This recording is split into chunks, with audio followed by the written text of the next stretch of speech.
Wel, gawn ni wrando ar air Duw i'n galw ni nawr i addoli a Salm 95. Dewch canwn yn llawen i'r arglwydd, rhwng floedd o'r foledd i graig ein iachawdwriaeth, down yw bresenoldeb a diolch, gorfoleddwn ynddo a chaneuon mawl. Oherwydd Duw mawr yw'r arglwydd, a brenin mawr goruwch yr holl dduwiau. Yn ei law ef y mae dyfnderau'r ddeiar, ac eiddo ef yw uchelderau'r mynyddoedd. Eiddo ef yw'r môr ac ef ei gwnaeth, ei ddwylo ef a greodd y sychdir.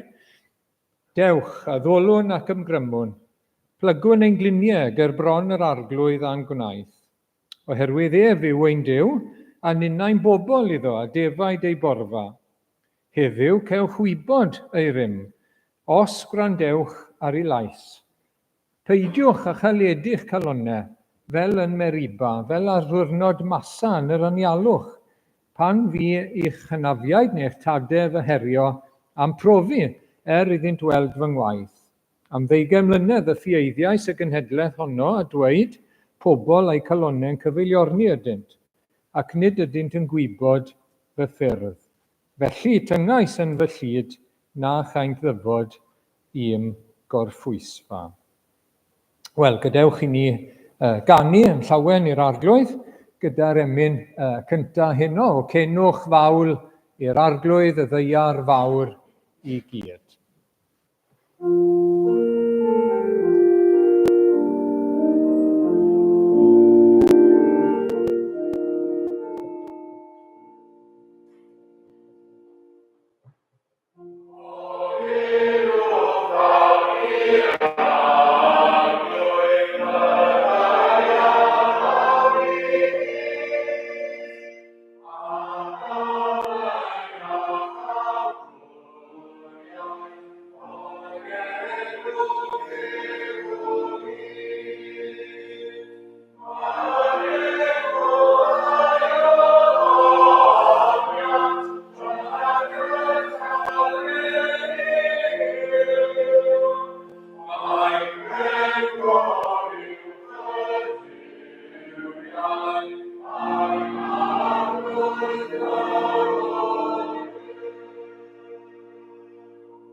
Wel, fel ein darlleniad nesaf, mi droiwn ni at lythyr Paul at yr Effesiaid, pennod 4, a darllen y bennod.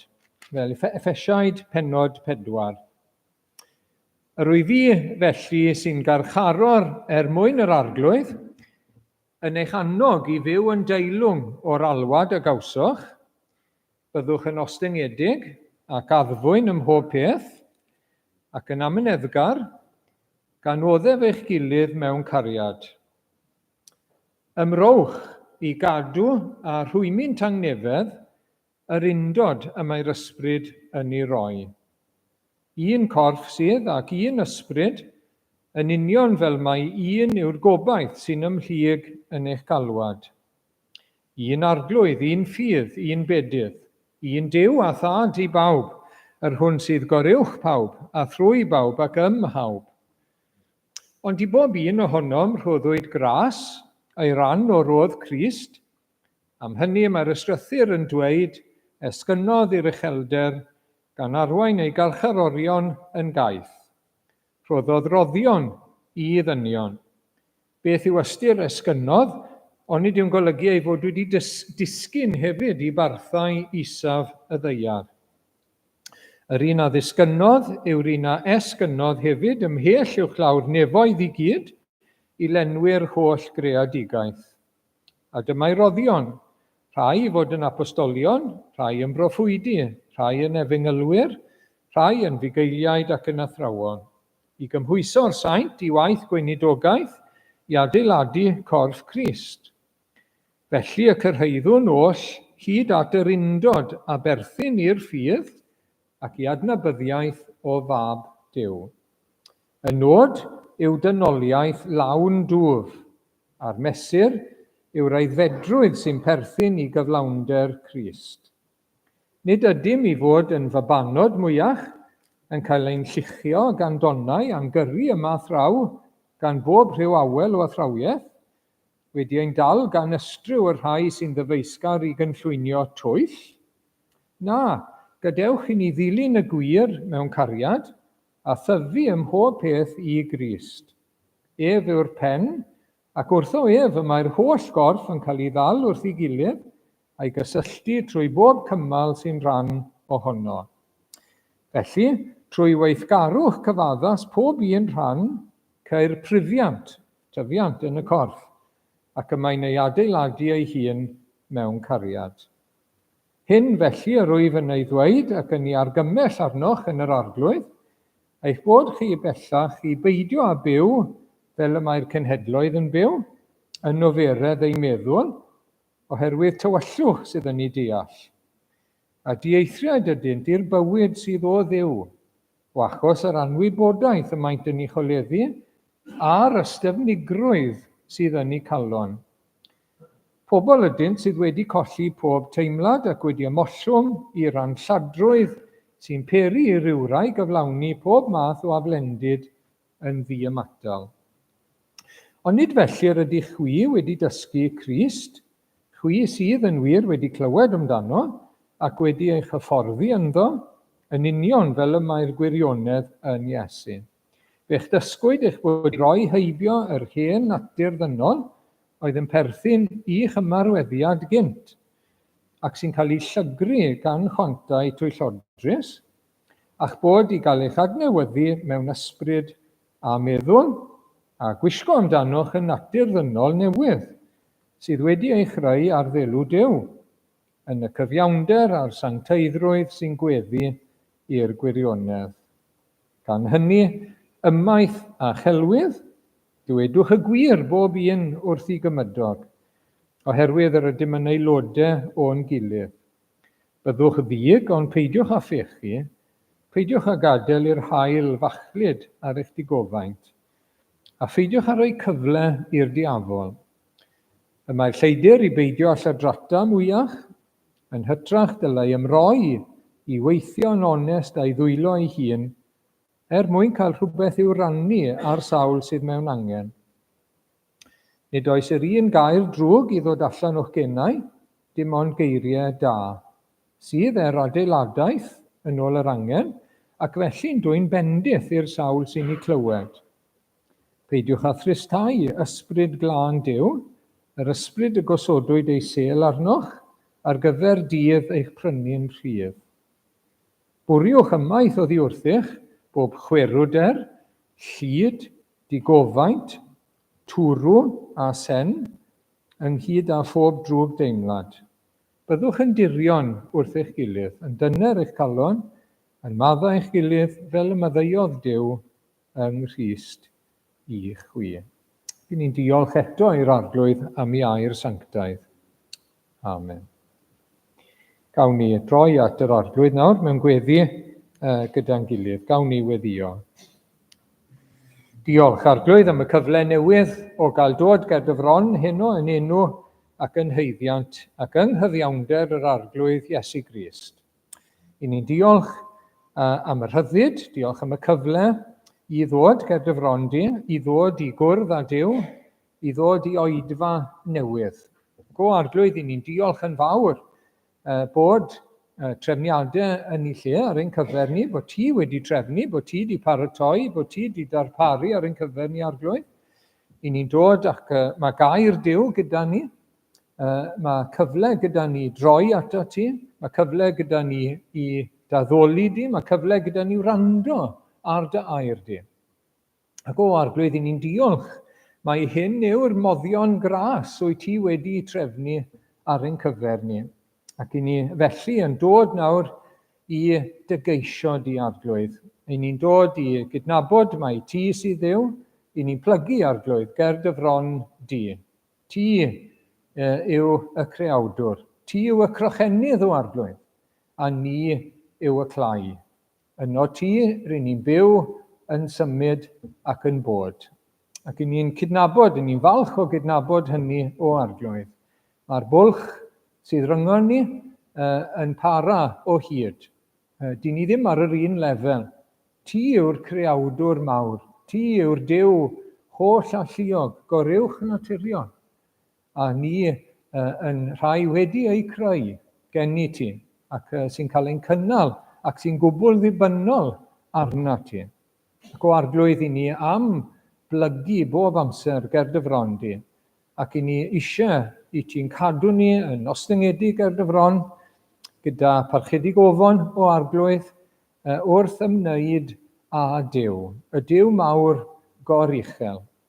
Ond serch hynny, ni'n diolch bod ni'n gallu dod yn hyderus hefyd ata ti fel ein tad yn nef. Ni'n cael dod at yr orsedd yn hyderus a mynegu ein diolchiadau, mynegu ein clod a mawl i ti, a'n deisyfiadau arglwydd.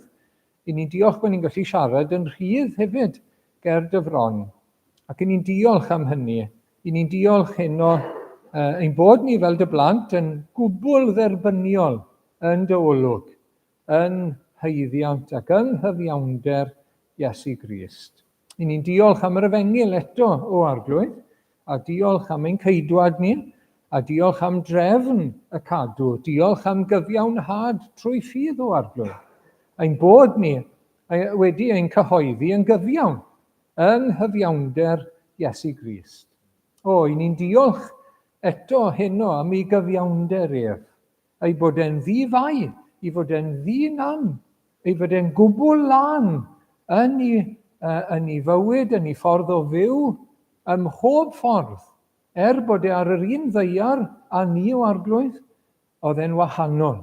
Ac ni'n diolch am hynny. Ac mae e'n destun diolch i ni, a mae'n destun gobaith. Dyma sylfaen ein gobaith ni, yw cyfiawnder Iesu Grist. Llwyddiant, bywyd Iesu Grist ar y ddaear. Ac wedyn ei offrwm, ei aberth o'i hunan ar y groes i ddelio a'n pechodau ni. Yn wir i ddileu ein pechodau ni yn llwyr. Arglwydd i ni'n diolch. Bod ti wedi bod yn fodlon, wedi trefnu, ac wedyn wedi rhoi dy fab, ac wedi dryllio dy fab. Fel ni'n darllen yn y proffwyd Eseia, yr arglwydd a fynnau ei ddryllio e. Arglwydd i ni'n rhyfeddu at hyn. Achos i ni'n gwybod mai ein pechod ni oedd hyn, ein gwrthryfel ni o arglwydd, ein ffieidro ni, ein diffyg cariad at ti, ein diffyg cariad at ein gilydd, at ein cymydog o arglwydd. Arglwydd, i ni'n rhyfeddu bod y cyfan wedi ei roi arno fe, a thrwy ei gleisiau ef yn iachawyd ni. Arglwydd, diolch ydyn ni a diolch fyddwn ni i bob tragwyddoldeb am yr oen a laddwyd ein mwyn. Yr oen a laddwyd yn ein lle. Teilwng yw'r oen i dderbyn pob anrhydedd, pob gallu doethineb mawl a bendith yn oes oesoedd. Ac arglwydd, i ni'n gweddio nawr dyled y deyrnas. I ni'n gweddio arglwydd bod teyrnas Dduw, teyrnas Iesu Grist yn dod ymlaen. Diolch bod gwaith y deyrnas yn y pen draw yn dibynnu arna ti arglwydd. Nid arno ni, ond ar dallu di, ar dy waith di o arglwydd ac ar dy ras di. Felly dyled y deyrnas. Ni'n gweddio i ti i'n helpu ni arglwydd i ildio mwy a mwy i ti, ac i ni'n gweddio y bydd rhagor yn dod i mewn i'r deyrnas hefyd o arglwydd, i adnabod y ceidwad, ac i blygu i'r arglwydd Iesu. Ac felly arglwydd i ni'n gweddio dros waith yr Efengil yn ein plith ni, ac yn ein gwlad ni ym mhob man arglwydd. O, llwydda dy waith i ni'n gweddio. Ac i ni'n gweddio trwy dystiolaeth, pregethu, llestri pridd i ni o arglwydd, ond trwy hyn y byddi di yn galw rhai eto. Galw rhai o dywyllwch i oleuni ac o feddiant Satan at Dduw. Ni'n cyflwyno y gwaith wythnos yma, y gwasanaethau yn yr ysgolion, ymweliad yr ysgol, a ni diolch am y cysylltiadau yma o arglwydd, ac i ni'n gweddio drostyn nhw, ac i ni'n gweddio arglwydd dros y dosbarthu taflenni, dros y cyfarfodydd o arglwydd, dros y cyfarfod diolchgarwch pan bydd e'n dod o arglwydd, a ni'n gweddio bydd pobl yn dod i glywed am y newyddion da, i glywed am Iesu Grist a'i farwol glwy, yn dod i glywed fel mae'n gallu newid bywyd person. Rhywun fel Chris Jones, os gallai wneud iddo fe, mi allai wneud i unrhyw un arall hefyd. Felly ni'n gweddio dros hyn o arglwydd, ac y bydd y deyrnas yn dod, ac ni'n gweddio dros gyfarfodydd eraill fydd yn digwydd wythnos yma hefyd. Ac ni'n cyflwyno y cyfan i ti o arglwydd, a gwaith yr Efengil yn ein gwlad ni hefyd, yn ein tre ni, yn ein hardal ni, yn ein gwlad ni. Galw eto arglwydd i ni yn gweddio, galw rhai, gafael mewn pobl eto, i ddangos gogoniant dy ras di. Ac o arglwydd i ni yn gweddio gwneler dywyllus wrth gwrs, i ni'n gweddio i ti yn helpu ni i blygu dywyllus di yn ein bywyd ni, fel eglwys ac fel unigolion, i ti, ti sy'n arwain, ti sydd wrth y lliw arglwydd, ti sy'n caniatáu i bethau ddigwydd, ti sy'n goruwch lywodraethu, ac ni'n diolch am hynny arglwydd, helpa ni blygu dywyllus di bob amser, a glynu wrtho ti o arglwydd. Diolch bod ti yn ddoeth iawn ac yn ein caru ni yn angerddol ac yn anfeidrol.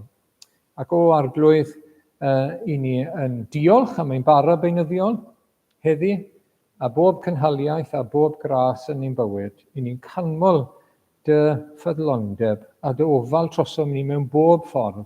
Bendithia rhai sydd yng nghanol rhyfel, bendithia rhai sydd yng nghanol erledigaeth ar hyn o bryd, brodyr a chwiorydd i ni o arglwydd, bendithia nhw, cynnal nhw, cadw nhw, nertha nhw, defnyddia nhw o arglwydd.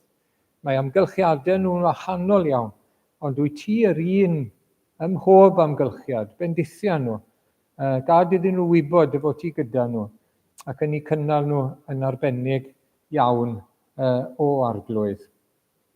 Ac o arglwydd i ni'n gweddio dros lywodraethau y byd felly, Llywodraeth San Steffan, Llywodraeth Caerdydd, Llywodraethau'r byd, ro fesur o ddoethineb a gras o arglwydd, i gofio am y gwan a'r clawd a ryw fesur o gyfiawnder yn y ffordd maen nhw'n llywodraethu. O arglwydd trigarha i ni'n gweddio. Ni'n gweddio am ryddid i'r Efengil, wrth gwrs, y fendith fwyaf allwn ni gael, bod cyfle a rhyddid i gyhoeddi golyd Iesu Grist, bywyd helaethach sydd yn Iesu Grist, un cenhedlaeth ni. Helpa ni gymryd bob cyfle sydd gyda ni. Ac o arglwydd i ni'n cofio mewn gilydd eto, a diolch am y darlleniad yn Effesiaid, helpa ni gymryd hyn o ddifri, helpa ni garu'n gilydd, helpa ni fod yn ystyriol, yn dyner o arglwydd, yn annog ein gilydd, yn dwy'n beichiau yn gilydd o arglwydd. Nertha ni trwy dy ras, llanw ni athgariad o arglwydd, a helpa ni gadw undod yr ysbryd yn rhwymun tangnefedd o arglwydd. A wrth i ni wrando heno, helpa ni beidio a trysthau yr ysbryd glân, na diffodd yr ysbryd chwaith. I ni'n gofyn i ti'n helpu ni arglwydd, a gofyn i ti ein nerthu ni a'n cadw ni. Achos i ni'n diolch i ti am dy waith yn ein bywyd fel tad, fel mab ac fel ysbryd glân. Ni'n diolch am waith y Drindod Sanctaidd yn ein bywydau ni. Ac o Arglwydd, di ni ddim eisiau dy drysau di, di ni'n eisiau dy dramgwyddo di, di ni'n eisiau dy gaid i bant o Arglwydd. I ni eisiau ti yng nghanol ac wrth y lliw yn y blaen, yng nghanol popeth yn ein bywydau ni o Arglwydd. Felly derbyn ni, ac felly maddau ni'n pechodau o Arglwydd, cadw ni rhag temptasiynau diangen, cadw ni a gwared ni rhag yr un drwg a rhag pechod o Arglwydd, sancteiddio ni yn dy nerth ac yn dy allu di ac ergogoniant i thenw. Trwy Iesu Grist ein harglwydd. Amen.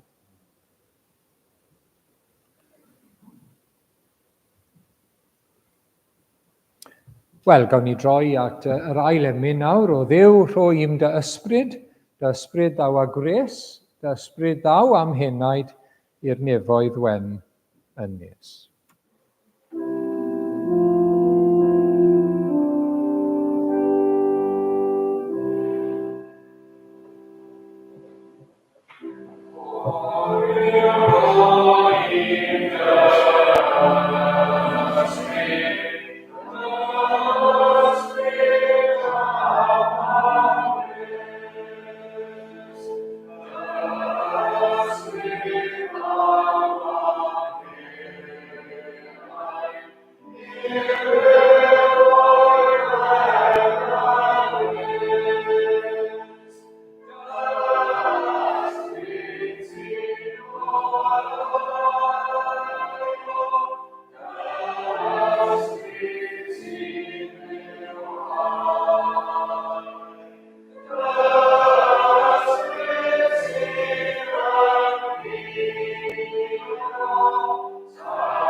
Wel, ein testyn ni i ddechrau hyn o nawr yw 1 Thessaloniaid a phenod 5, a newn ni ddarllen 19 i 23 fel sydd gyda ni fanna. Peidiwch a diffodd yr ysbryd, peidiwch a dirmygu proffwydoliaethau, ond rhowch brawf ar bob peth a glynwch wrth yr hyn sydd dda. Ymgadwch rhag pob math o ddrygioni. Wel, ni'n edrych ar berson a gwaith yr ysbryd glân wedi ei addo yn yr Hen Testament, y bydde fe, ac mi ddath gyda dylanwad mwy eang, mwy dwfwn, mwy nerthol o dan y cyfamod newydd. Ac mi oedd sôn ac addewid gan Ioan Fedyddiwr am fedydd yr Ysbryd Glân. A mi ddath hynny ar y disgyblion amser Pentecost, ac wedyn mae'n dod i ni pan ni'n cael ein geni o'r newydd. Mi ddath yr ysbryd, chi'n cofio, ar yr arglwydd Iesu, i'w nerthu yn ei natur ddynol. Mi ddath ar Pentecost i argyhoeddi pobl o bechod, o gyfiawnder ac o farn. Fe yw y cyfnerthwr, y diddanydd, y paracletos. Y bydde y mab yn gofyn ac y bydde'r tad a'r mab yn ei anfon. Ac bydde fe'n dod â gair Crist i ni ac yn dod â gras Iesu Grist i ni. Ac mi ddath wrth gwrs a'r Testament Newydd yn dilyn ac yn adeiladu ar yr Hen Testament, ac wedyn ni ei ras gras Iesu Grist, bywyd newydd, ein geni ni o'r newydd, bywyd Duw yn cael ei anadlu yn y neidiau ni, nerth wedyn ni i dystiolaethu a chyflawni arwyddion a rhyfeddodau, nerth a grym i'n sancteiddio ni di edrych ar ffrwythau yr ysbryd, y doniau yr ysbryd, a'r tro diwetha, yr Ysbryd Glân yn ein cadarnhau ni, yn cadarnhau plant Duw, gwirionedd hyfryd iawn, yn eneinio ei bobl, yn selio ac yn rhoi blaen dal, blas nawr ar ogoniant y nefoedd a'r iachawdwriaeth lawn sydd i ddod. Ond heno, testun gwahanol sydd gyda ni, mae'n bwysig bod ni'n edrych arno fe, mae modd diffodd a thristau yr ysbryd. Ac i ni eisiau gwybod beth mae hynny'n golygu, oherwydd mae gwaith yr Ysbryd Glân mor bwysig yn ein bywyd ni, fel Cristnogion. Mae mor allweddol i'n iachawdwriaeth ni. A dyn ni ddim eisiau diffodd a thristau yr ysbryd, i ni'n thristau Duw wrth wneud hynny, wrth gwrs. Duw ymherson yr Ysbryd Glân. Wel, i ni'n dod at yr adnodau yma, mae'n dweud peidiwch felly a diffodd yr ysbryd. A mae'r geiriau sy'n dilyn yn esboniad o peidiwch a diffodd yr ysbryd. Mae'r geiriau hynny, diffodd yr ysbryd, yn cael ei esbonio wedyn yn y geiriau nesaf ynglyn â proffwydoliaethau. Jyst i'n atgoffa ni bleuni yn y llythyr at y Thessaloniaid i ni ar y diwedd, ac felly mae yna gyfarwyddiadau, instructions terfynol pwysig iawn gan yr Apostol Paul. I ni fod i barchu rhai sy'n llyfurio yn air Duw, i ni fod i gadw undod yr ysbryd, undod tangnefedd, wedyn ceryddu y segur. Mae sawl cyfeiriad yn y Thessaloniaid at segura, pobl ddim eisiau gwneud diwrnod o waith. Wedyn annog y rhai gwan galon, y rhai sy'n tueddu ddigaloni, annog rheini mlaen, annog nhw. Helpu y gwan, dangos amynedd mawr tuag at bawb. At ein gilydd, pob un yn amyneddgar yn y ffordd i ni'n caru ein gilydd. Nid yn dial, yn taro nôl, ond yn caru ein gilydd, yn llawenhau o hyd yn yr arglwydd, yn gweddio o hyd, yn diolch o hyd, bod ysbryd diolchgar gyda ni, ac wedyn ni, peidio a diffodd yr ysbryd, trwy ddirmygu proffwydoliaeth. A'r anogaeth yw, rhowch brawf, rhowch dellt ar bopeth, a cadwch beth sydd yn dda. Cadwch beth sydd yn dda. Felly, proffwydoliaethau. Wel, i ni wedi darllen yn Effesiaid, rhai yn apostolion, rhai yn broffwydi, rhai yn efengylwyr, rhai yn fugeiliaid ac yn athrawon. Beth oedd y proffwyd? Wel, oedd person yn amser y Testament Newydd nawr, person oedd yn cyhoeddi gair Duw fel proffwyd, tel forth, yn dyma, fel yn yr Hen Testament, yn dod â gair gan yr arglwydd. Mae gwahanol farn, ydy hynny'n para heddi nawr, achos mae gyda ni'r ysgrythyr nawr, mae gyda ni air Duw. Wel, os oes rhywun yn dod â rhyw fath o air, mae'n gorfod cael ei fesur yn ôl gair Duw. Ond yr anogaeth fan hyn nawr yw peidiwch â dirmygu proffwydoliaeth. Oedd rhai yn yr eglwys, so eisiau dim byd i wneud ar proffwydi, dim byd i wneud â proffwydoliaeth. Ond wrth wneud hynny, o'n nhw'i hunain yn colli mas. Heblaw bod nhw mewn perygl o ddiffodd yr ysbryd, o'n nhw'n colli mas. Achos medda yr apostol Paul at y Corinthiaid, yr adnod yn dod lan nawr, mae y proffwyd yn wahanol i'r sawl sy'n llefaru a thyfodau, mae'r proffwyd yn dod â gair gan yr arglwydd sydd yn rhoi adeiladaeth, yn adeiladu ni, mewn ffydd, mewn cariad, yng ngobaith yr Efengyl, gwybodaeth, dealltwriaeth, doethineb, adeiladu, calondid a cysur. So dyma ni, mae'r sawl sy'n proffwydo yn llefaru wrth bobl bethau sy'n ei adeiladu, ei calonogi a'i cysuro. Yn dod â gair oddi wrth yr arglwydd. Ac felly, dyma allwn ni ddisgwyl bod gair oddi wrth yr arglwydd yn neud i ni. Dyma dylen ni ddisgwyl ynghyd â pheth eraill. Ond ein adeiladu ni, ein calonogi ni, a'n cysuro ni yn yr arglwydd, wrth gwrs, ac yn y ffydd. Ac oedd hynny'n digwydd gyda'r proffwyd. Gyda rai oedd yn siarad mewn tafodau, o'n i bai bod rhywun yn dehongli ac yn cyfieithu, wel oedd dim byd i neb arall. Oedd ddim adeiladaeth, oedd ddim calondid i neb. Os nag oedd rhywun yn gallu cyfieithu. Ond gyda'r proffwyd oedd yn siarad iaith arferol y bobl, wel wrth gwrs, oedd yna rhyw adeiladaeth, rhyw galondid, rhyw gysur i gael o hyd. A fan hyn, mae dirmygu gair yr arglwydd yn golygu dirmygu yr ysbryd glân.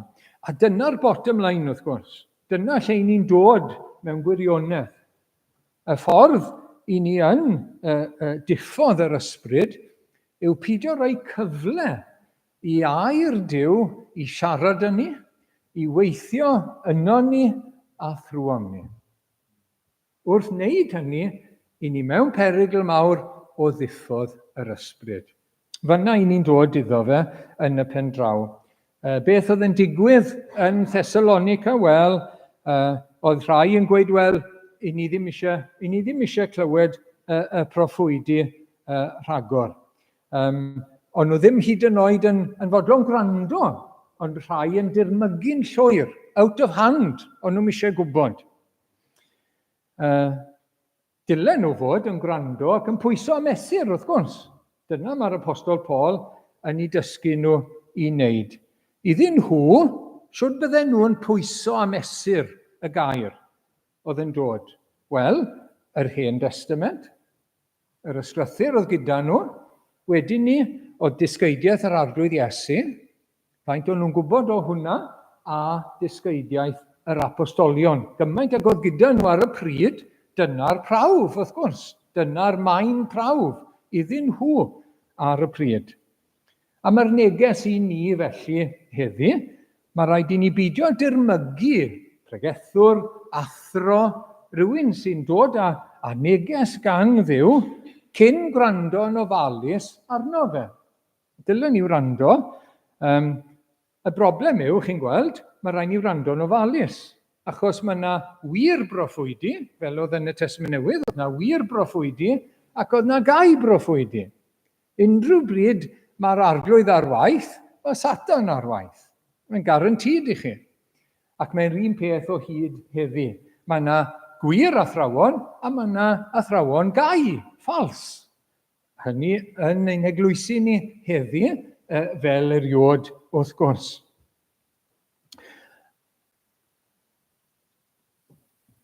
Rhai yn Thessalonica a rhai mewn eglwysu eraill yn ddim eisiau rhoi parch i Paul. Rhai yn tynnu Paul i lawr. Rhai yn gwrthwynebu Paul yn agored yn rhai o'r eglwysi ac yn ceisio rhoi dylanwad ar bobl i beidio gwrando arno fe, beidio ei ddilyn e. Rhai, wrth gwrs, yn annog anfoesoldeb rhywiol. Oedd yna ddysgeidiaeth yn mynd rownd, nosticiaeth yn mynd rownd, wel, oedd y corff yn ddrwg, ac felly oedd pechod yn erbyn y corff, anfoesoldeb rhywiol yn iawn. Yr enaid oedd yn bwysig, tu fewn, fel se chi'n gallu gwahanu nhw, a bod y corff yn rhyw fath o garchar i'r enaid, oedd y ddysgeidiaeth yn mynd rownd, felly o'n nhw'n gallu cyfiawnhau unrhyw beth, unrhyw bechod rhywiol angfoesol. Oedd rhai wedi ni a'i neges yn Thessalonica yn digaloni pobl. Oedd rhai yn awgrymu, os o'n nhw wedi marw, os oedd rhywun wedi marw cyn bod Iesu Grist yn dod nôl, wel, so ni'n gwybod beth oedd wedi digwydd iddyn nhw. A mae'r apostol yn gorfod i dysgu nhw, bod nhw ddim wedi colli mas o gwbl. Yn wir, maen nhw wedi mynd at yr arglwydd, a pan ddaw e nôl, fydda nhw'n cael ei atgyfodi, a fydd y rai sy'n byw yn cael ei cymryd i'r awyr a'i gwedd newid. Mae'n dysgu nhw fel yna, i'w calonogi nhw, wrth gwrs, achos oedd rhai yn ei digaloni nhw gyda athrawiaeth ffals, dysgeidiaeth ffals. Oedd yn digaloni pobl yr arglwydd ac yn tanseilio eu gobaith nhw yn Iesu Grist yn wyneb marwolaeth. Mae rhai yn Thessalonica ddim yn licio pregethu a neges yr apostolion. Bydd y rhai ddim yn licio fe, a mae hynny wir yn ymal iawn, wrth gwrs. Oedd rhai yn ddiog, ddim eisiau gweithio, a nhw'n licio'r neges oedd yn dod ynglyn â segura. Llwch chi fentro bod rhai ddim yn hapus gyda hwnna, achos oedd rhai yn byw oddi ar frodyr a chwiorydd mwy cyfoethog yn yr eglwys. O'n nhw byw ar eu cefnau nhw, yn hytrach na gweithio a'i dwylo ei hunain. Yn bwysig iawn. Oedd yr apostol Paul yn rhoi hunain fel esiampl o hyn. Oedd e'n byw trwy ffydd, ond oedd e'n defnyddio ei grefft hefyd. I beidio bod yn faich ar bobl eraill. Oedd e'n gwneud pebyll pan oedd angen, a mae'n dweud yn glir yn ei lythyron, i beidio bod yn faich. Oedd e'n gallu cynnal ei hunan. Ac wedyn pan oedd modd, pan oedd eglwys yn dechrau cael ei ffurfio, pan oedd modd, os oedd modd, oedd e'n cael rhywfaint o gydnabyddiaeth gan yr eglwys honno. Rhai yn anfoesol, ddim eisiau gwybod, wrth gwrs, ddim eisiau newid. A rhai yn cael platfform i ddigaloni pobl eraill. Ond i rai oedd yn gwrando wedyn, mae yna ddryswch yn dos e. Mae un yn gweud un peth, mae un yn gweud peth arall. Mae'r apostol Paul yn dysgu, a wedyn mae hwn yn dysgu peth arall. A mae'n gallu bod yn wir heddi i bobl. Pobl sydd yn newydd yn y ffydd, pobl sydd yn ifanc yn y ffydd, mae'n gallu drysu nhw, wrth gwrs. Ar bwy i fod i wrando, pwy sy'n iawn yn y pethau yma. A mae yna demtasiwn weithiau hyd yn oed i weid, wel, wi wedi cael digon. So i'n gwrando ragor. Wi wedi cael digon ar hyn, so i'n bod le ydw i. Ac felly ddim yn rhoi cyfle i air Duw i siarad â nhw, ac i air Duw i weithio ynddyn nhw a trwyddyn nhw. Beth yw pwrpas gair Duw, wrth gwrs. Ac yn colli allan, ond yn fwy na yna, yn diffodd wedyn ni yr ysbryd, a gwaith yr ysbryd yn ei bywydau nhw. Felly beth maen nhw fod i wneud yw rhoi prawf. Rhoi prawf, test, dyna beth i ni fod i wneud. A mae'r gair yma'n digwydd mwy nag unwaith yn y llythyr yma hyd yn oed. Dyma 1 Thessalonia 2, wy'n credu sy'n dod nesaf, yn hytrach fel y cawsom ein profi yn gymeradwy gan Dduw i gael ymddiried yr efengil i ni, a rydym yn llefaru fel rhai sy'n boddhau, nid meidrolion, nid dynion o'n Duw, yr hwn sy'n profi ein calonnau. Wel, mae'r gair profi'n dod dwywaith hwnna, a'r un gair yw test, chi'n gweld? Ac beth mae'n dweud yw, mae'r arglwydd wedi rhoi test ar Paul, a mae wedi i ystyried yn gymeradwy, yn dderbyniol, i gael yr efengil, ac i gyflwyno'r efengil i eraill. Ond mae rhaid fe fod yn ofalus siwt mae'n neud hynny, achos mae'n dal ar brawf.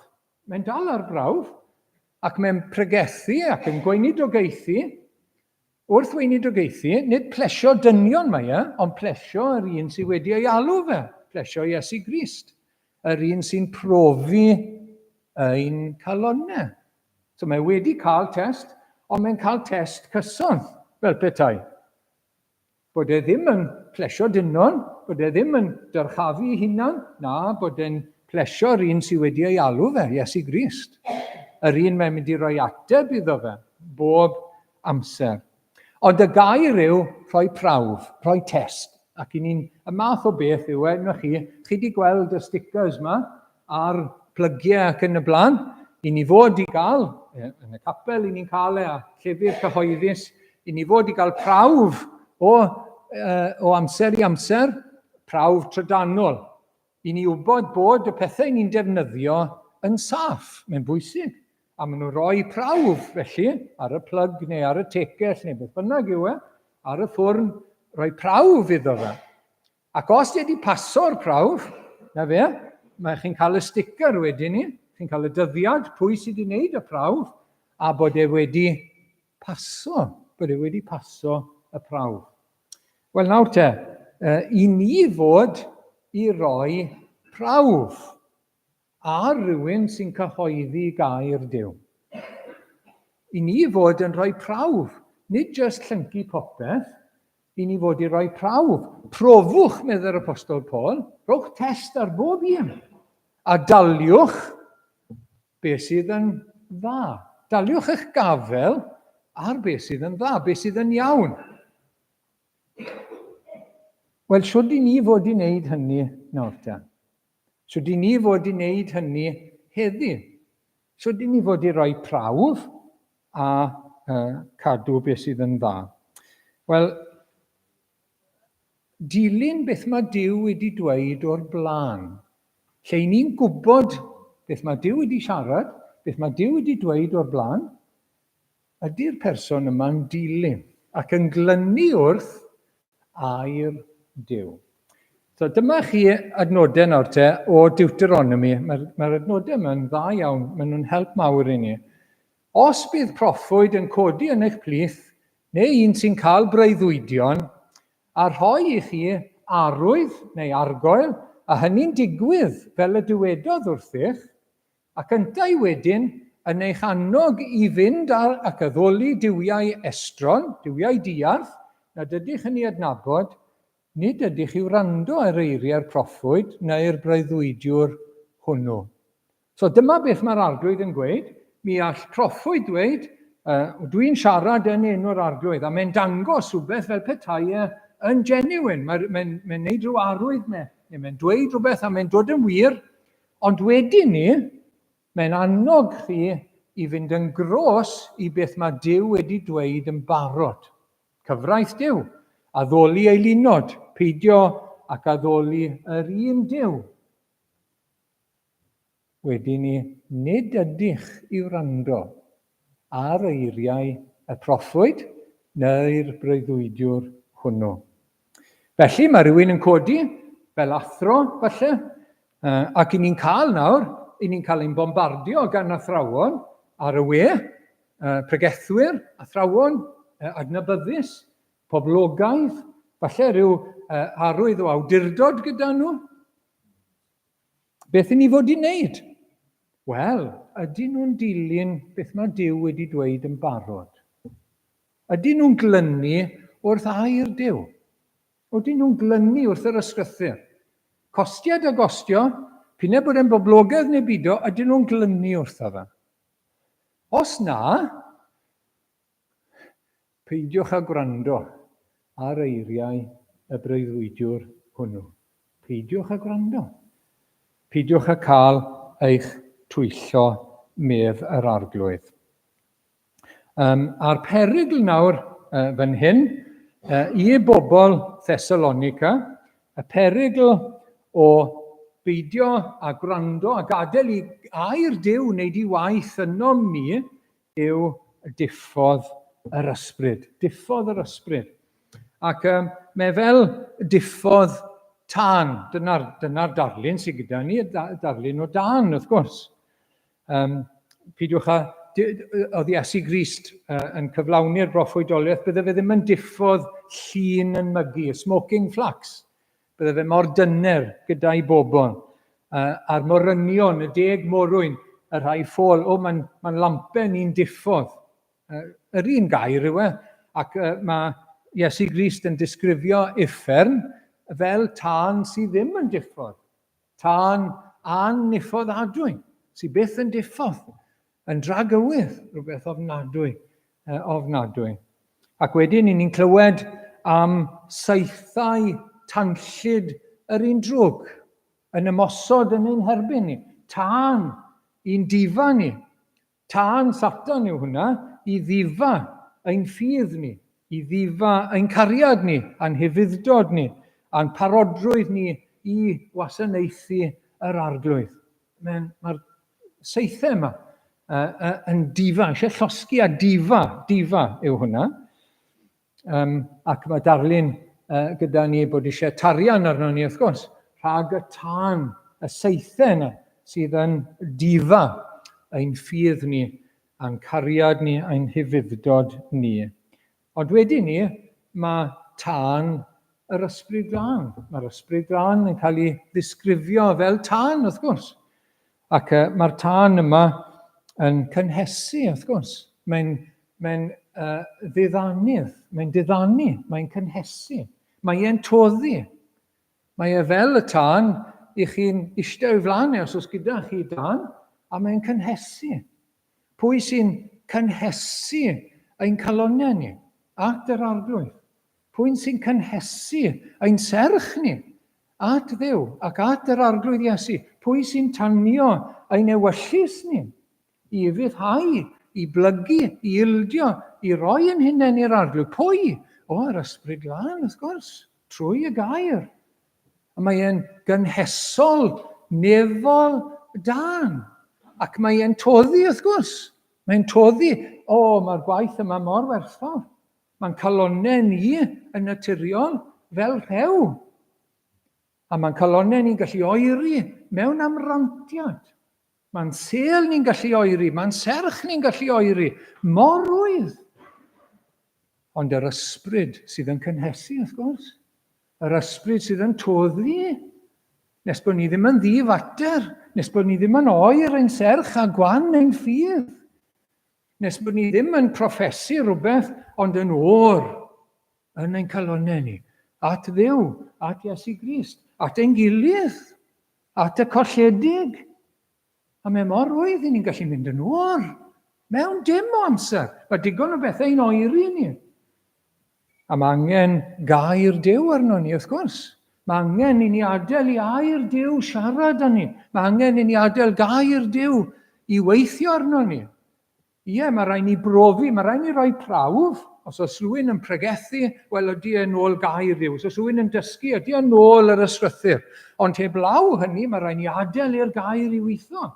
A ni byd o gallwn ni ddim fforddio esgeiluso gair Duw a dirmygu bod yr arglwydd yn siarad â ni.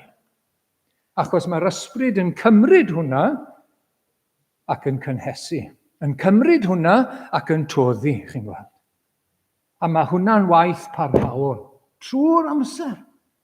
Lle bod ni'n mynd yn o'r.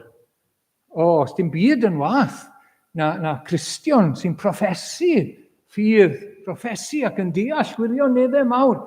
A mae'n o'r fel bloc o rew. Neu mae'n galed fel bloc o bren. Mae angen i'r gair i ddod gyda tystiolaeth yr ysbryd glân, gweinidogaeth yr ysbryd glân, i'n cynhesu ni, i'n diddanu ni, bod ein ymateb ni yn real, bod ni'n gwybod am gariad Duw yn ein calonnau ni, a bod yn llenwi ac yn rhedeg drosodd at eraill. Peth ofnadw yw diffodd. I ni'n eisiau diffodd hwnna, chi'n eisiau rhoi y tân na mas. Mae'r tŷ yn mynd i fynd yn o'r, mae pawb yn mynd i fynd yn o'r. Unwaith mae'r tân na mas. Yr peth ola chi eisiau gwneud. Ac wrth gwrs, mae y tân hefyd, yr ysbryd yn puro ac yn coethi. Ni'n gyfarwydd ar darlun yna. Ac mae'n sancteiddio wedyn, yn gwneud ni'n debyg i Iesu Grist. Ac i ni'n eisiau diffodd hwnna chwaith. Ac heb y gair, chi'n gweld, heb bod ni'n gwrando ar y gair, heb bod ni'n gadael i'r gair i siarad â ni a dod o dano fe, i ni ddim yn mynd i gael ein coethi, i ni ddim yn mynd i gael ein cywiro, i ni ddim yn mynd i gael ein cyrryddu, i ni ddim yn mynd i gael ein dysgu. Fel bod cyfle i'r ysbryd glân i wneud i waith yna. I'n coethi ni, i newid ni, i'n arwain i edifeirwch pam angen i ni edifarhau am rhywbeth, a dod nôl at yr arglwydd a dilyn y ffordd iawn llwybrau ei gyfiawnder ef. A felly dyna'r neges sydd gyda ni fan hyn. Mae esgeiluso gair Duw, mae peidio rhoi cyfle i air yr arglwydd i siarad â ni. Ia'n cael ei bregethu, cael ei ddysgu, fel ni'n darllen wrth gwrs. Mae'n diffodd yr ysbryd. Mae'n diffodd yr ysbryd. Ac mae rhaid ni ystyried ydy'r neges yn wir feiblaidd, ond wedyn gadael iddo fe wneud i waith ar ein calonnau ni. Gadael iddo fe weithio trwy'r meddwl ar y galon ac ar yr ewyllus hefyd.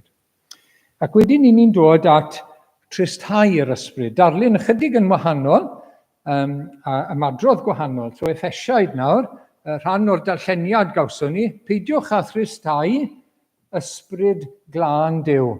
Yr ysbryd y gosodwyd ei sel arnoch ar gyfer dydd eich prynu'n rhydd, bwriwch ymaith oddi wrthych, bob chwerwd lyd, digofaint, twrw a sen, ynghyd â phob drwg deimlad. Byddwch yn dirion wrth eich gilydd, yn dyner eich calon, yn maddau eich gilydd fel y maddeuodd Duw yng Nghrist i chi. Cyd-destun yma nawr te, y bywyd newydd y Cristion. Yr Effesiaid, llawer ohonyn nhw yn genhedloedd, rhai yn Iddewon, ond maen nhw wedi cael bywyd newydd yn Iesu Grist. Maen nhw'n un yn Grist. Maen nhw'n gyflawn yn Iesu Grist. Ond mae'r bywyd yma'n bywyd newydd. Maen nhw wedi derbyn natur newydd. Maen nhw wedi cael ei geni o'r newydd. A mae'r bywyd yma'n wahanol i'r bywyd oedd gyda nhw o'r blaen, a mae'n wahanol i ffordd o fyw y rhai sydd heb adnabod Iesu Grist. Nawr ddau beth yn y Testament Newydd. Mae'r bywyd yma, fel Cristion, yn wahanol i'n bywyd ni o'r blaen, ac mae'n wahanol i fywyd yr un sydd ddim yn credu yn Iesu Grist, sydd ddim yn adnabod Iesu Grist. Mae'n bywyd gwahanol. A mae'n ymarferol, mae'r darn yma yn ymarferol. Mae'n ymwneud â ein ymadrodd ni, ein siarad ni, ein ymddygiad ni. A mae rhaid cael gras i roi heibio, medde'r apostol Paul, iaith lygredig, pydredig, rhywbeth sydd wedi pydru, sy'n dod o galon lwgwr, dod o'r hen natur, mae'r math yma o siarad, ond mae'n gallu niweidio rhywun arall hefyd. Mae'n gallu niweidio neu drwg i rhywun arall, ein ymadrodd ni. Ac felly mae gyda ni'r rester yma, os ewn ni nôl, diolch Geraint, peidiwch â dweud celwydd a bryntni, cabledd o'ch genau, cabledd, bryntni, digofaint, tymer, peidiwch â dweud celwydd wrth eich gilydd. Mae'n ymarferol iawn, ni di sgipo un fan'na i ni, na fe. Nôl i'r un oedd gyda ni, na fe, Effesiaid, dyna ni. Bob chwerwder i ddechrau, lyd, digofaint, twrw, sen, drwg deimlad, yn maddau, wrth gwrs, ac yn dirion yn ein geiriau tuag at ein gilydd. Mae'n ymarferol iawn, yn dyw e? Ymarferol. Fel hyn mae'r arglwydd gyda ni, chi'n gweld? Dyma'n profiad ni o'r arglwydd. Mae'n drigarog. Mae wedi rhoi heibio ei ddigofaint. Mae wedi rhoi ei ddigofaint ar Iesu Grist. I ni gael profi ei ras. A mae'n calonogi ni. Mae'n ein hannog, mae'n dirion fel tad wrth ei blant. Mae'n tosturio wrtho ni.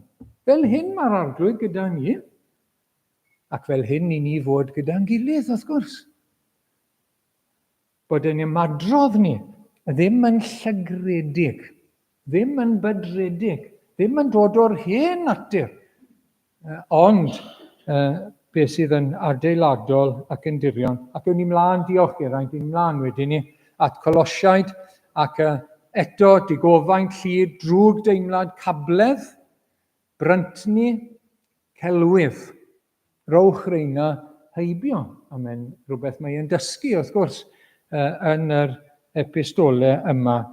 Mae dau beth, mae'n dangos bod ein calon ni ddim yn iawn, bod yna lygredd fan hyn yn cael lle, ond mae'n gwneud niwed i'r person sy'n clywed beth i ni'n dweud.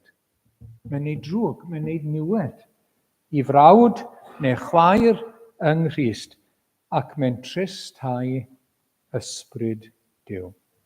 Mae'n tristau ysbryd Duw. Am sawl reswm. I ddechrau, yn yr Hen Testament, oedd y deml yn gysegredig. A popeth oedd yn anerbyniol, unrhyw beth oedd yn halogi yn y deml, oedd e'n drosedd yn erbyn Duw. Ac mae yna reolau yn y gyfraith, beth oedd yn dderbyniol, pryd o'ch chi'ch hunan yn gallu dod i'r deml, a pryd o'ch chi ddim. Oedd e'n rhoi darlun i'r bobl bod yna sancteiddrwydd yn perthyn i'r deml. Ac o'ch chi'm yn gallu dod rywsut i'r deml, oedd yr offeiriaid ddim yn gallu bod yn ei dillad bob dydd. Oedd yna wahaniaeth yn y deml, achos oedd e'n sanctaidd, oedd e'n gysegredig. Ac mae unrhyw beth sy'n halogi wedyn ni yn drosedd yn erbyn Duw. Chi'n gweld sydd yn sanctaidd. Wel nawr, dewch â hwnna nawr i'r Testament Newydd. A mae'r Testament Newydd yn dweud, wel ni yw'r deml. Ni, y Cristnogion, yr eglwys, ni yw teml Dduw. Ein corff ni yn unigol yw teml yr Ysbryd Glân. Mae wedi dod i drigo, mae wedi dod i fyw, i gartrefu yno ni. Ac felly, dylen ni fod â pharch arbennig iawn tuag at ein gilydd. Achos mae ein brawd a'n chwaer yn deml yr Ysbryd Glân. I ni'n deml yr Ysbryd Glân sydd yn sanctaidd ac yn trigo yno ni. Felly ni'n gorfod diogelu ein calon ni, ond mae rhaid ni fod yn ofalus iawn ffordd i ni yn ymwneud â brawd neu chwaer. Mae person yna'n deml yr Ysbryd Glân hefyd. Ac i ni'n troseddu yn erbyn yr ysbryd, i ni'n tristau ysbryd Duw. Os i ni yn ymddwyn yn anghywir, yn anweddus, tuag at frodyr a chwiorydd yng Nghrist. Grandwch ar hwn nawr te, 1 Corinthiaid 3. Oni wyddoch mai teml Duw ydych, a bod ysbryd Duw yn trigo ynoch. Dyma fe, os bydd rhywun yn dinistrio teml Duw, bydd Duw yn ei ddinistrio yntau. Oherwydd y mae teml Duw yn sanctaidd, a chi yw'r deml honno. Felly mae rhaid ni fod yn ofalus iawn. I ni'n ymwneud â dim tir i ni, pobl i ni. I ni'n ymwneud â pobl cysegredig. Pan i ni'n ymwneud â'n gilydd. I ni'n gysegredig, ac fel brodyr a chwiorydd, mae pob un yn gysegredig. Ac felly, mae bod yn galed ac yn gas, mae bod yn anghywir yn y ffordd i ni'n ymddwyn ac yn ymwneud â'n gilydd, i ni'n sathru ar rhywbeth cysegredig ac yn tristau ysbryd Duw. Dyna'r cyd-destun. Ac 1 Corinthiaid 6 yn tanlinellu yr unigol, oni wyddoch fod eich corff yn deml i'r Ysbryd Glân sydd ynoch, yr hwn sydd gennych oddi wrth Dduw, ac nad yr eiddoch eich hunain mohonoch. Dyna fe'n glir iawn. Mae'r ysbryd yn preswylio ym mhobol yr arglwydd. Maen nhw'n deml Duw yn unigol ac fel corff hefyd. A dyle parch nawr te at yr Ysbryd Glân sydd yn trigo yno ni, yn trigo yn ein brawd, yn trigo yn ein chwaer. Fel y mae yno ni, a'n cadw ni rhag mynegu meddyliau llygredig. Parch at y ffaith bod yr ysbryd yno ni, mae angen gwarchod ein calonnau ni. Mae angen gwarchod ein geiriau ni hefyd, yn hytrach na claddu y meddyliau sydd yn anweddus ac edifarhau amdanyn nhw. Ac wrth gwrs, os yw hyn yn wir am ein hymadrodd ni, yn ymddygiad ni tuag at ein gilydd, mae'n wir am beth eraill sy'n cael ei rhestru fel pechod, yn tristau ysbryd glân Duw. A mae hyn yn golygu clwyfo. A mae hyn yn atgoffa ni, wneud yn glir iawn mai person yw'r ysbryd glân. A mi allwn ni glwyfo yr ysbryd, ei dristau e. Tramgwyddo y ffaith bod e'n sanctaidd ac yn lân, ac yn bwriadu ni fod yn lân hefyd, ac yn gysegredig ac yn sanctaidd. I ni'n sathru ar ei fwriad e, beth mae eisiau wneud yn ein bywyd ni. Mae eisiau newid ni, mae eisiau'n sancteiddio ni, mae eisiau'n glanhau ni, mae eisiau'n wneud ni fwy fel Iesu Grist. Yn dangos diffyg gwerthfawrogiad wrth gwrs, a diolchgarwch iddo fe. Fe sydd wedi dod i'n heneinio ni, glywson ni tro diwetha, i'n sicrhau ni, i'n cadarnhau ni, i'n selio ni, i roi garanti o'r etifeddiaeth yn y nef. Fe sydd wedi dod i'n bendithio ni mewn gymaint o ffyrdd. Fe sydd wedi dod i'n cynhesu ni, a'n toddi ni, a dod â profiad o fywyd Duw yn ein henaid ni. Ac i ni'n ei dristau e. Pan ni ddim yn cyd-fynd â'i fwriad ac yn cyd-fynd â beth mae gair Duw yn ein dysgu ni, wrth gwrs. Pan ni yn cyflawni pechod, yn ein hymadrodd, yn ein siarad, yn ein ymwneud â'n gilydd ac mewn pechodau eraill hefyd.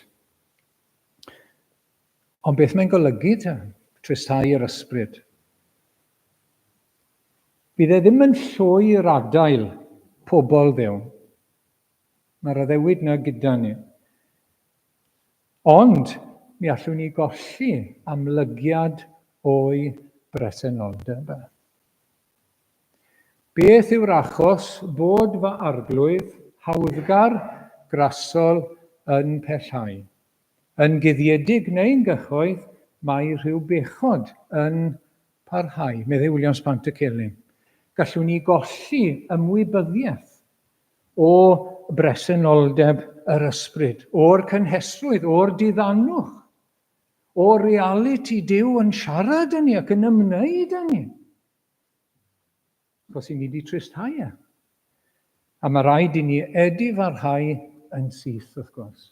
Mae rhaid ni edifarhau, mae rhaid ni ei bledio am faddeuant yn enw Iesu Grist trwy'r gwad a cael adfer. Chi'n cofio beth wedodd Dafydd yn Salm 51, oedd e wedi cyflawni godineb, na chi bechod arall wrth gwrs, sydd yn tristau yr ysbryd glân. Gallwn ni golli llawenydd a gorfoledd yr iachawdwriaeth. A mae hwnna'n gwestiwn i ni holi'n hunain. Ydw i'n llawenhau heddi yn Iesu Grist? Ydy e'n dod â llawenydd a gorfoledd i'n nghalon ni? Os na, wel pam? Pam? Os na rhywbeth yn y mywyd i, lle dwi'n esgeuluso gair Duw, lle dwi ddim yn real, lle dwi'n aros mewn rhyw bechod, mae'n bwysig o bryd i'w gilydd i ni holi'n hunain. Achos mae Dafydd yn gweddio, chi'n gweld, mae wedi gorfod cyffesu i bechod. Mae Nathan wedi dod i siarad â fe, achos mae blwyddyn wedi mynd, a dyw e ddim wedi dangos dim byd i neb. Mae wedi trial rhoi y bai neu'r cyfrifoldeb am beth sydd wedi digwydd gyda Bathsheba ar ei gŵr i. Mae wedi trial cael ei fynd gatre ati hi dwywaith. Ond oedd e'n fwy anrydeddus na Dafydd, a mae pallu mynd i'r tŷ. A mae'n mynd nôl i frwydro. A wedyn, wrth gwrs, mae Dafydd yn suno death warrant iddo fe. Mae'n cael ei roi yn y front line a mae'n mynd i farw. A wedyn mae amser yn mynd. Dyw Dafydd ddim yn gwneud dim byd yn syth, cofiwch. Dyw e ddim byd newydd pan mae pobl ddim yn cyffesu'n syth am eu pechod, a mae'n cario ymlaen yn dawel. A wedyn mae rhywun yn dod a gweud rhywbeth falle, a mae'n dod yn gyhoeddus. A dyna ddigwyddodd gyda Dafydd. Nathan ddath a siarad efo, a esbonio a rhoi darlun dameg fach. Ti yw'r dyn na fe ti. A wedyn, wrth gwrs, mae'n dod mas, mae'n cyffesu. Ond beth bynnag am hynny, yn y salm nawr te, ro i fi eto, dyro i mi drachefn o'r foledd yr iachawdwriaeth. Mae di colli'r gorfoledd. Mae di colli'r llawenydd yn yr arglwydd. Pam? Mae wedi cyflawni pechod, a dyw e ddim wedi bod yn ei gyffesu fe. Mae wedi bod yn ei guddio fe ac yn byw gyda fe. Beth mae wedi wneud? Mae wedi tristau ysbryd glân Duw. Mae wedi colli'r llawenydd, mae wedi colli'r gorfoledd. Mae wedi colli'r mwynhad o'r arglwydd. Ac felly mae'n siarad â ni, mae'n bwysig iawn. Dyn ni ddim eisiau tristau ysbryd glân Duw. Yn y ffordd i ni'n byw, yn y ffordd i ni'n ymddwyn, yn y ffordd i ni'n siarad. Os i ni'n ymwybodol o unrhyw beth, mae rhaid ni gyffesu fe, mae rhaid ni ddelio gyda fe, mae rhaid ni enwi'r pechod, a gofyn am ras i wneud hynny, a nid cuddio ac edifarhau. Mae rhaid ni adael i air Duw i fod yn real, i weithio, i siarad yn ni, i weithio yno ni, a bod e'n dod ar ymateb iawn yn ein bywyd ni. Ne byddwn ni'n diffodd yr ysbryd, ne byddwn ni'n tristau yr ysbryd. Ac os i ni'n dal ati i ddiastyru amlygiad o bresenoldeb yr ysbryd, os i ni'n dal ati ac yn gyfforddus i gario ymlaen heb lawenydd yr iachawdwriaeth, heb orfoledd, heb reality yn ein profiad o'r arglwydd, os i ni'n cario ymlaen fel yna, mae hwnna'n awgrymu bod ysbryd Crist ddim gyda ni mewn gwirionedd. Mae hwnna'n awgrymu bod ni ddim wedi nabod yr arglwydd yn iawn yn y lle cyntaf. Mae mor bwysig felly bod ni'n ystyried y pethau yma. Gadael i air Duw wneud ei waith, yno fi, trwo fi, arna i, a byw bywyd trwy ras Duw sydd yn dwyn gogoniant i Dduw. Byw bywyd sanctaidd. A pan ni yn methu, mae rhaid edifarhau yn syth. Mae rhaid edifarhau a delio gyda pethau yn syth, trwy ras Duw, trwy waed Iesu Grist, mwyn eto profi llawenydd, gorfoledd, cynhesrwydd, diddanwch yr arglwydd, trwy weinidogaeth yr ysbryd glân. Mwyn i enw. Amen.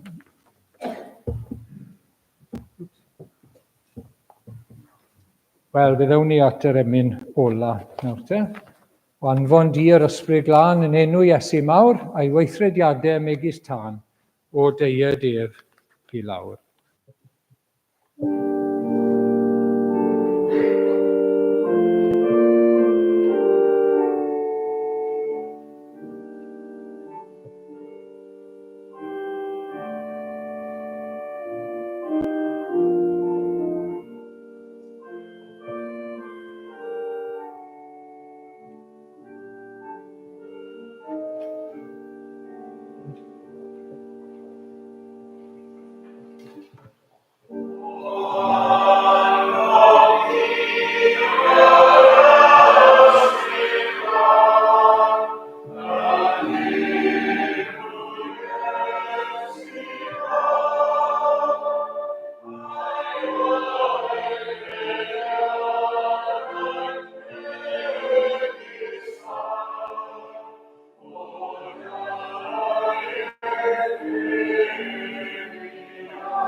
Arglwydd, diolch am dair i ni. Diolch am yr efengyl, diolch am waith y tad, y mab a'r ysbryd glân yn ein iachawdwriaeth ni. Diolch am glywed rhywbeth, am cael ein atgoffa o waith yr ysbryd glân yn y gyfres fach yma o arglwydd. Ac arglwydd, helpa ni i gymryd ein tymheredd ysbrydol yn gyson. A helpa ni, arglwydd, i beidio diffodd na tristau dy ysbryd di. Achos mae hynny'n golygu bod ni'n diffodd dy waith di yno ni, arglwydd, ac yn tristau di wrth wneud hynny. Arglwydd, helpa ni i fod yn real iawn gyda dy air di, bod ni'n esgeuluso fe, bod ni'n rhy fisi i wrando ar y gair ac i ddarllen y gair, a bod ni o ddifri yn ymateb iddo fe. Ac arglwydd, yn ein bywydau ni, bod ni'n dilyn dy lwybrau di, dilyn dy ddysgeidiaeth di o arglwydd, ynglŷn â siwr i fyw, beth yw y bywyd sanctaidd a chyfiawn yn y byd. Siwr i ni'n ymwneud â'n gilydd, siwr i ni'n ymwneud â dynion yn gyffredinol. Arglwydd, i ni'n gofyn i ti'n helpu ni. Ni'n gofyn i ti'n helpu ni i fod yn onest gyda ti, helpa ni i fod yn real yn ein edifeirwch, arglwydd. Pan mae rhywbeth yn digwydd sydd ddim yn iawn, helpa ni edifarhau yn syth a cael diwiol dristwch o arglwydd, a dod nôl wedyn i adfer y llawenydd yma a'r gorfoledd yma i ni'n profi ac yn gwybod sydd yn Iesu Grist ar ein cyfer ni. Arglwydd bendithia ni. I ni ddim eisiau dy dristau di, ni eisiau tristau yr ysbryd glân sy'n gwneud gwaith mor hyfryd, mor werthfawr, mor fendigedig yn ein bywydau ni. Felly derbyn ni a felly helpa ni, arglwydd. Gras ein harglwydd Iesu Grist a chariad Duw a chymdeithas yr ysbryd glân, a rhoso gyda ni hyd nes y daw. Amen.